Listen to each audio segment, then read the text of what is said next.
According to the girl, Nathaniel had said something along the lines of, "Just watch. I'll be all over the news." Bro, Nathaniel was a attention seeker, bro. He thought he lived in some like crazy ass movie. I am the stone that the builder refused. I am the visual, the inspiration. You too, what to do, man? It is your boy Abdul up next, and I am back with another video today, man. Yes, hope everybody having a good day. I can't even front with y'all, bro. I just woke up, man. Last video I was talking to y'all about being consistent on all my channels, and then today I almost went to sleep without even making a single video. Bro, tell me why I just found out there was a 13-year-old who was beefing with his teacher, though, to the point he went out there and called a body. I don't know the normal age of school threats, but we gotta actually check that. How old do school threats be when they be walking around here going at people in school? They gotta be young because they never got aim. If you notice, school threats usually knock out a cool 2 or 3 squads. They be solo squatting, but they never go at just teachers, though. They always go at like random students in schools. We gotta stop these kids treating real life like black ops. I don't want to have to walk around Atlanta, Georgia being scared of kids, but beef with teachers be valid. We need to regulate a thing where you get to just be able to run the fade with a teacher. You know what I'm saying? Am I the only person who just ever wanted to run the fade with a teacher? We gotta regulate that. Like, if I could still get in the ring with a teacher, I'm gonna say the teacher's exact name that I would get in the ring with right now. Ooh, her name Miss Nunn. I run the fade with her husband. Straight up called out her name, 7th grade science. He gonna think I'm playing fair, and I'm gonna hit him with the oh! Like my video, please. If you are in or have been through the school system, then you must understand just how much the last day of school means to the average student. Oh, last day of school. Yeah, I still don't got the balls to do that though. Last day of school, we trashed the entire school. It was nothing but paper and everything on the floor. They go the whole school year telling you how littering was against the rules, but on the last day of school for us, you couldn't even walk on the floor without stepping on paper. The final classes, mini parties, and even pranks just make the end of the year all the more special.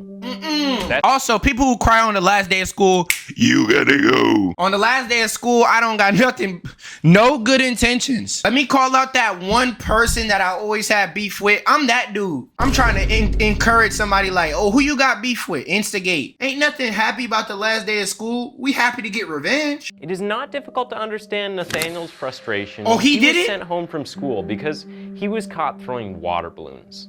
Of course, he wasn't the only one involved in the act, but other students were quicker and managed to get away before they can get into any trouble. Okay. What's worse, Nathaniel did not get to bid his girlfriend a proper goodbye before he went home for the summer. Unfortunately, the anger Nathaniel harbored toward the member of staff who had sent him home eventually manifest against Nathaniel's favorite teacher. Oh, 13-year-old didn't get to say his girlfriend goodbye. Oh my God, I hope he's in jail right now. He was a simp, man. I had all of that hope for you. You mad at a teacher because you ain't get to say your girl goodbye. I get it though. She was gonna cheat on you anyways. Let me be the guy to tell you. Somebody on that last day of school is gonna tell her goodbye. And that's why you mad. In the most unreasonable and unspeakable way. Welcome back to Twisted Minds. My name is James, and today we'll be taking a look at the case of Nathaniel Brazil and just how this teenage honors middle school student in jail for committing. Oh my God, honor student too, and you went to jail because of a girl? Hey, I go to jail for my shorty now. But we not the same age. I get to do it, you don't. Nathaniel Brazil was born on the 22nd of September, 1986 to parents Polly Powell and Nathaniel Brazil Sr. Oh, you look like your dad. Y'all both look like that, bro. Yeah. Oh, I found him. Oh, I knew it. I knew that's who he looked like. I knew it off the go.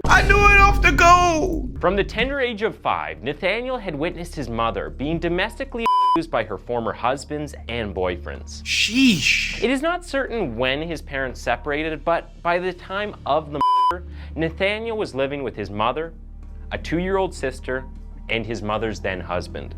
Nathaniel. Yo, why does picture look like it was taken in 1776 though? Bro, there should be no reason why we got clearer photos of Martin Luther King And then we just get this photo of you. Nathaniel's father, on the other hand, was said to be living in Daytona Beach and having very limited interactions with his son. Sheesh. According to reports, Nathaniel Brazil Sr. sent Polly $50 every week, presumably for his son's upkeep. Despite the less than ideal $50 a week. Yo, am I getting bougie? Is that enough, y'all? $50 a week? And you can't even buy one game with that. circumstances surrounding Nathaniel's upbringings, he was an honor student with an excellent attendance and no history of violence or discipline problems. Nathaniel attended Lake Worth Middle School in Lake Worth, Florida. For the most part, teachers described him as being soft-spoken, bright, and well-liked. I hate when people lie. Cap. Bro, if he a criminal, bro, y'all seen signs. Stop acting like everybody's just, oh, he was such a good kid. Then he goes out there and catches a body at 13. Bro, that man was the devil from the start. Of these teachers who spoke highly of him, Nathaniel's favorite was his language arts. Shaggy from Scooby-Doo? Is that you, Shaggy? While he was an all-around A student, the 7th grade seemed to have been quite a challenge for Nathaniel. He was an honor student, but he was struggling in 7th grade. That boy was not an honor student. You ain't seen chemistry. Be completely real right now. Honor where? Bro, in 7th grade, just about everybody was in honors classes. The slowest dudes was in honors classes, had no business being there. The hardest assignment they had by that point was 7 times 9. Who don't know that's 45? Highlight this, investigations revealed on the 15th of April 2000, just about a month before the tragic event, Nathaniel had written a letter to Barry. In the letter, the teenager explained how his 7th grade year had been a significantly difficult period for him. He complained about being picked on by his classmates and teachers, and even contemplated committing suicide. Oh no! Barry had been known to stand up for Nathaniel and encouraged him when others made fun of him for his passion for studying and academic excellence. Alright, I'm sorry, bro. I don't know how I feel about reacting to this page no more, bro. He keep choosing these like random photos. Bro, this guy looked like a Flintstone. He looked like he off the Flintstones. His teeth put it against each other. I couldn't mistake this guy for anybody. Testimonies from some of Nathaniel's friends revealed that he had developed feelings for one of his classmates, Denora Rosales. Denora had been Nathaniel's first girlfriend, giving him his first kiss, which would eventually turn out to be their last, just 6 days before things went horribly wrong. Dude's crashing out about his first kiss, bro. This video's pitiful. He's a loser. I'm sorry. He's a dork. Oh my god, I got my first kiss. I'm gonna ruin my entire life and go to jail about a girl that just kissed me a week ago. Oh, I'm so soft. My name's Nathaniel and I'm soft. Born on the 6th of July, 1964, Oh! Barry Bruno was a Detroit native whose father died when he was young. In the interview, the then 25-year-old spoke about why he quit his summer job as a convenience store clerk just 2 weeks into the role. "You're there for 8 hours," he said in the interview. "Any minute, a killer could come in and me between the eyes." Little did he know that sooner, rather than later, he would meet a similar fate. People who make these videos know what they be saying when they say stuff like that. Like, are you trying to be funny? Like, are you trying to say like, oh, he met the blick later, foreshadowing, face side? Like, just say, his little goofy ass foreshadowed the future. By the time of the interview, Barry had been dating Pamela Halauka, a former special education teacher. Barry finished university in 1987 and was employed as an English teacher at Loggers Run Middle School, west of Boca Raton. Barry and Pamela eventually got married in 1991 when he was 27 years old. The couple had 2 children and lived on North O Street in Lake Worth. According to several reports, Barry Bruno was not only a dedicated teacher who took his job seriously, but he was also a loving father. The white teacher, family man. Black boy, fatherless. Wow. We totally couldn't have guessed that. Dang. It's almost like we didn't know that the black guy just, didn't have a dad. It's like, like, tell me something we didn't know. Like, Yeah, we know that. On the 26th of May 2000, Nathaniel Brazil left home for the last day of school with a small bouquet of orange and white flowers and a silver balloon in his hands. Yes, you guessed right. These items were for his girlfriend, Denora. Nathaniel planned to give them to her just before his first lesson. Bro, this guy, bro. Bro, you in 7th grade, bro. You brought her all of that. She was gonna break up with you 7 days later. He must have thought he was like, he must have thought like that was his only chance in the world, bro. As it turns out, the gifts for Denora were not the only unconventional items Nathaniel took to school on that fateful day. Hidden in the youngster's backpack were water balloons. It was the last day of school, and Nathaniel was determined to make the most of it. After attending his language arts class with Mr. Gruno and having his lunch, Nathaniel went to band practice, where he played the tuba. After his next lesson, Nathaniel made a stop at the bathroom to fill up the water balloons he had brought to school. Soon, he was part of a group of about 12 students who were involved in a water fight. Bro, did these dudes not like have classes? I know it's the last day of school and all, bro, but I was taking finals on the last day of school. Like, I still had to lock in. Bro, you had all of that space in your book bag to bring everything. Where was the pencils? These be the same dudes. Yo, can I borrow a pencil? Can I borrow a pencil? Bro didn't bring nothing to school but irrelevant things.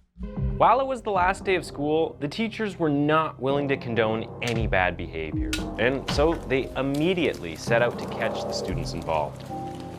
As expected, everyone involved in the water fight dispersed at the sight of a counselor. Everyone but Nathaniel and a 13-year-old girl, that is.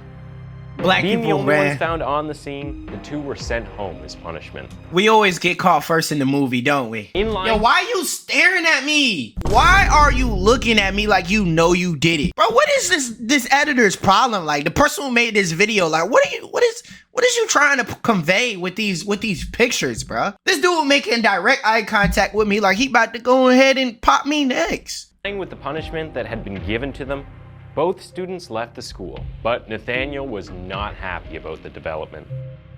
The 13-year-old girl who was sent home alongside Nathaniel later revealed that Nathaniel had promised to return to the school and harm the counselor who had sent them home. According to the girl, Nathaniel had said something along the lines of, "Just watch, I'll be all over the news." And bro, Nathaniel was a attention seeker, bro. He thought he lived in some like crazy ass movie. Think about it. First you come with the water balloon fights. Who are you trying to impress, bro? You know good and well somebody would have brought enough water balloons for you at school. You the water balloon general, bro. You did not have to bring that. Then you brought all these balloons and flowers in 7th grade like that was your wife. Boy, this is not no movie. You're not a dire wimpy kid. Then after he gets called out with a girl, he go tell the girl like, I'm gonna be on the news. You was an actor. You was an entertainer, bro. You wanted attention. what is more horrifying is that the teenager kept to his word. Of course The he previous did. weekend, He told a Nathaniel girl. had visited Boynton Beach, where a man who he regarded as his grandfather lived. While at the beach home, Nathaniel snatched a .25 caliber Raven semi-automatic gun. And your grandpa lived on a beach home? Oh, I'm getting madder as this video goes on. I'm gonna take my jacket off. What interest would a 13-year-old have in such an item, you may ask? Well, Nathaniel had been fascinated by the possibility of a career in law enforcement, so he was very interested in He had taken the old man's to inspect it and figure out how it worked. Unfortunately, his plan went a little too well. After being sent home from school, Nathaniel retrieved the and hid it in his pocket. He then returned to school on his bicycle. His sole mission? To tell his girlfriend a proper goodbye before the start of the summer holidays. Or, at least, that is what it seemed like at first glance. Hey, no cap though. I'll say this though. At the last day of school, it do be feeling like you're not gonna see these dudes ever again in life. Once at school, Nathaniel went in search of Denora and her friend. It so happened that they were both in a lesson with Mr. Gruno at that time of the day, 3:25 p.m. Undeterred by this, Nathaniel walked into Gruno's class and asked to see the two girls. Security cameras capture Mr. Gruno speaking with Nathaniel outside of the classroom. Gruno, unaware that Nathaniel had been sent home, most likely asked him for a hall pass and told him that he could not see the girls. Surprisingly, this was not what provoked Nathaniel.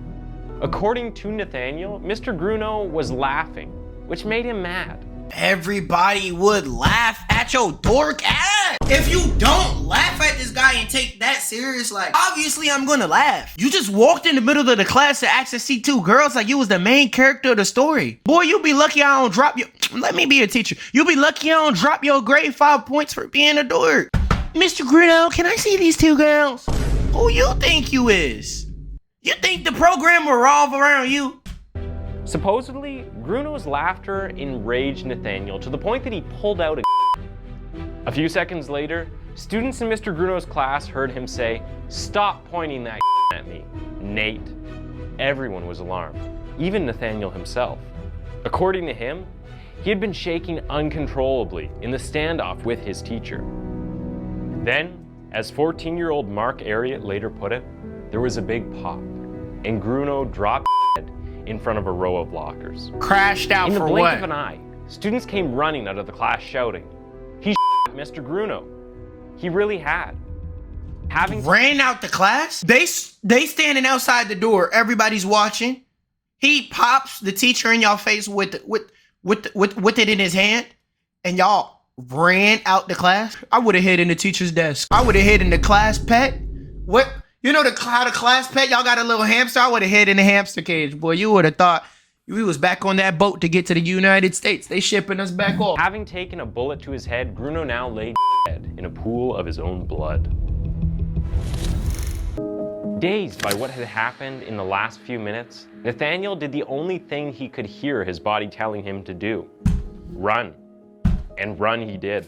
As Nathaniel raced down the hallway, I swear we got Martin Luther King speeches in better quality than that, and that was 100 years before this. John James, a mathematics teacher who had also taught Nathaniel, stepped out of his classroom to see the commotion that was going on.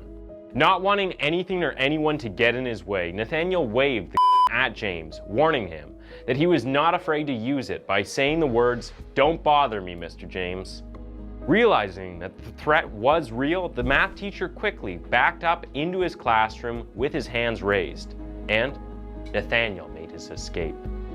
Once outside I the would have building, did the same Nathaniel thing. discovered that I would have called him Big Bro. I would have been like, "My fault, Big Bro."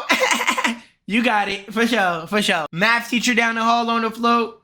Now that's crazy. I'm gonna snitch on you later. But I'm definitely about to do nothing right now. 7th grader think he a superhero, a super villain, boy. You watch too many movies. I can't wait to see you in jail.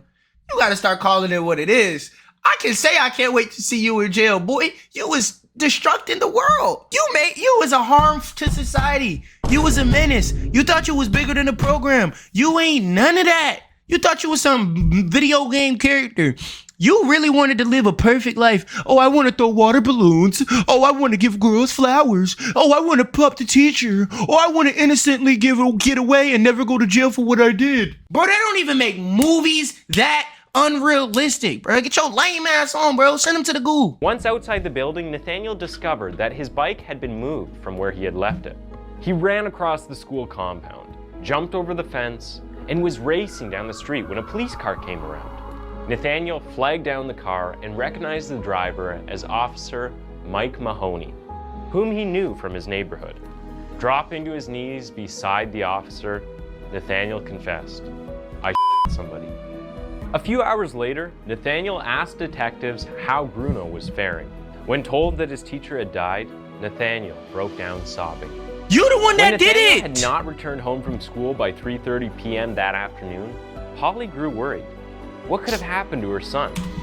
Man, sorry to this mama, man. She lost her son because he was an idiot. RIP to that teacher. Pray for this family. She would find out 30 minutes later when her sister called to deliver the news. Nathaniel had been arrested. A while later, when Polly arrived at the interrogation room where her son was being held, the teenager began to weep and shake. Polly wiped the tears from her son's face. "If I taught you anything, didn't I teach you to think first?" she asked him in tears. Barry Grunow's death was tragic, not only for the school and students who greatly admired him, but for a number of other people. His death Even the mom said, "Didn't I tell you to think first?" signaled the creation of a void in at least of other people. His death signaled the creation of a void in at least 3 people's lives: his wife and 2 children, who were aged 4 and 9 years old at the time of his death. According to Ben Marlin, the then Palm Beach County School Superintendent, Pamela Grunow kept asking the question why repeatedly when he had gone down to the Grunow home on a condolence visit.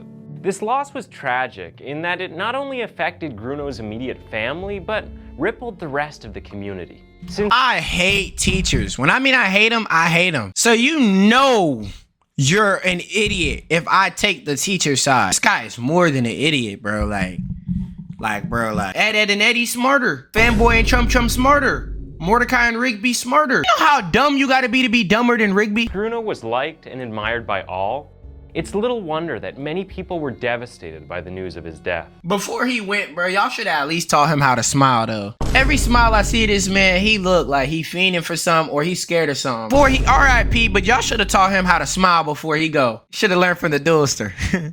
Yes, Nathaniel was tried as an adult. After his arrest, the then Palm Beach County State Attorney decided to try Nathaniel as an adult on the charges of first-degree murder. This was not uncommon at the time, as there were about 15 teenagers who had been convicted of first-degree murder. Florida and other states adopted this method of trying teenagers as adults to obtain the highest possible punishment and manage the spike in juvenile crime rates. Robert Udell, Nathaniel's defense attorney, was not swayed and stayed true to his belief that Nathaniel should not get sentenced to life in prison or the death sentence. What do y'all think? Do y'all think he should have got tried as an adult? We gotta clean the streets, bro. I ain't gonna lie. We gotta, man, clean the streets, man. Look at the lawyer face. The lawyer making a face like, man, I know he wrong, but I'm getting paid to be here. Let me thug it out. I'm getting paid to be here. According to Robert, Nathaniel was one of the finest men I ever met in sentence. According to Robert, Nathaniel was one of the finest men I ever met in my 30 years of practice. First of all, pause. That's a child. Pause. He was the finest man in every sense. That made no sense. You know good and well you ain't gonna tell me a 13-year-old that caught a body a good dude. On the 16th of May 2001, after hours of deliberation, the jury found Nathaniel guilty of second-degree murder. Oh my God. Like, what are these photos, bro? Y'all couldn't have gave my man some light. I know he not blacker than me, so why y'all got him looking, you know what I'm saying? I get it, he was a villain. I get it. This is probably how he was feeling when he grabbed the thing from his grandpa anyways. But y'all gotta stop it, man. This is 2001, bro, not 1600s, bro. He was sentenced to 28 years in a state prison, followed by 7 years probation. Shout out to these 4 people right here. I done talked this whole video. Y'all know how I feel about this video. But you need to tell me how you feel in the comments. Like this video. And if you want a shout out, like it. In my other channels, subscribe. You know what I'm saying? Comment that you liked it. I'll shout you out next. 4 lucky shout outs at the end of every video. 4 lucky shout outs at the end of every video. So make sure you like. Make sure you comment.